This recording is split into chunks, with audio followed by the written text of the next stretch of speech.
So recent గా రవీంద్ర భారతిలో ఒక షో చేశాను నేను, ఓకే స్వయంవరం, మహారాణి స్వయంవరం అని. దాంట్లో villain okay Phanindra Bhupathi character చేశాను. అది ఎలా ఉంటుందంటే,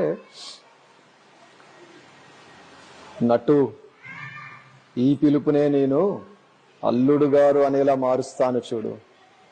రాజా, అతి భయంకరమైన రణరంగమున కొమ్ములు తిరిగిన రాజులనే నా ముందు సాగెల పడేలా చేశాము. ఈ చదరంగము ఒక లెక్క. మీరు వివాహములకు సిద్ధము చేసుకోండి. ఏర్పాట్లు మామూలుగా ఉండకూడదు. మంగళ వాయిద్యాలతో, మేళతాళాలతో రాజ్యమంతా దద్దరిల్లిపోవాలి అనేసి అలా వాక్ చేస్తూ అక్కడికి వెళ్తాను. అక్కడ హీరోయిన్ కూర్చొని ఉంటుంది, చెస్ బోర్డు ఉంటుంది అన్నమాట. అలా కూర్చొని, యువరాణి,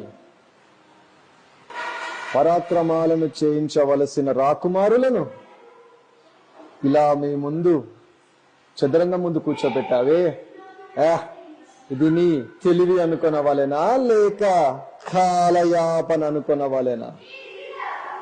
అది లాస్ట్ లైన్ సరిగ్గా రాలేదు, గుర్తులేదు. చెప్తున్నారు నిజంగా. అంటే థియేటర్ ఆర్టిస్ట్, లైక్ మీరు థియేటర్ ఆర్టిస్ట్ గా అని చెప్పారు. ఎన్ని ప్లేస్ చేసి ఉంటారు సార్ ఇప్పటి వరకు? నేను 5 ప్లేస్ చేశాను. 5 ప్లేస్ చేశారు.